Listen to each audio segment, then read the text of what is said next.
What advice would you give yourself when you were starting out? Your videos suck. You think your videos are good, but they suck. By studying the algorithm, you'll learn that you're more studying human psychology, right? What do humans want to watch?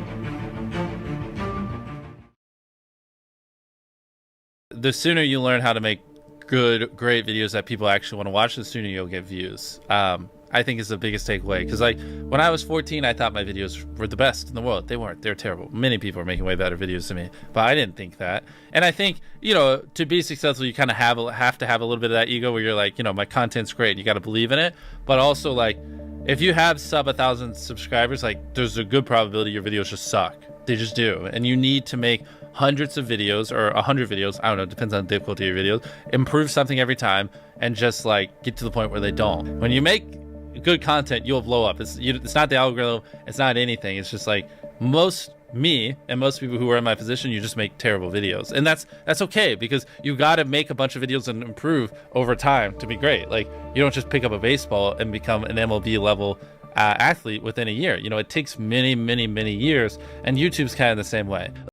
A lot of people get analysis paralysis and they'll just sit there and they'll plan their first video for 3 months. And yeah, any of you listening, if you, especially if you have 0 videos on your channel, your first video is not going to get views, period. It's not. Your first 10 are not going to get views. I can very confidently say that. So stop sitting there and thinking for months and months on end, and just get to work and start uploading. Like all you need to do, this applies to people who have not uploaded videos but have dreams of being a YouTuber, is make 100 videos and improve something every time. Do that. And then on your 101st video, we'll start talking, like maybe you can get some views, but you know, your first 100 are gonna suck. There are very freak cases like Liza Koshy or Emma Chamberlain who have really good personalities and it doesn't take them as many videos. And it's just like people who are 7'5" and making the NBA. Like, yes, there are freak cases you can find, but for the average person like us, you know, who don't have these exceptional personalities and, you know, backgrounds in filmmaking, just make 100 videos, improve something each time, and then talk to me on your 101st video. How do you improve something each time? The second one, just, I don't know, put more effort into the script. The third one, try to learn a new editing trick. The fourth one, try to figure out a way that you can have better inflections in your voice. The fifth one, try to, you know, study a new thumbnail tip and implement it. The sixth one, try to figure out a new title. There's infinite ways. That's the beauty of content creation online. There's literally infinite ways, from the coloring to the frame rate to the editing to the filming to the production to the jokes to the pacing to every little thing can be improved, and they can never not be improved. There's literally no such thing as a perfect video.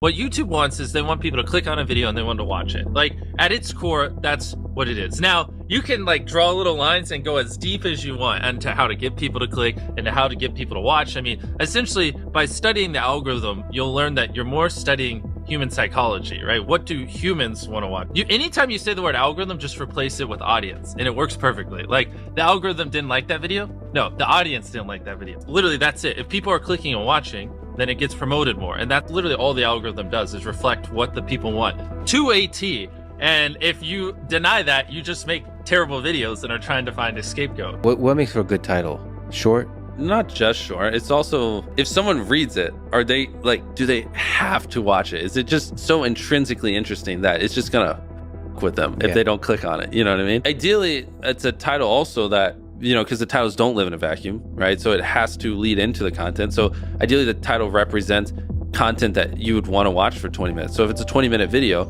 and the title is I stepped on a bug, the click-through rate is going to be much lower than if it was like a 5-second video. Like even nuances of the length of the video based against the title will affect whether people want to click it, because sometimes they just don't add up.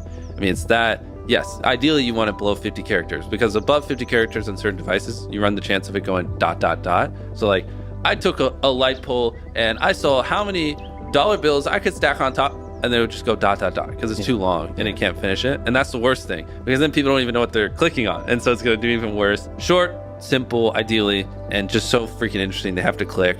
And it is a good segue into the content, and it represents the length of the content. The more extreme the opinion, typically the higher the click-through rate. If you can like pay it off in the content, then it just supercharges it. So like, oh, so you have a kind of estimate of the extreme. Like this water, right? If you're like, Fiji water sucks. Yeah, that would do fine. But if you said Fiji water is the worst water I've ever drank in my life, way more extreme opinion would do way better. But you have to deliver.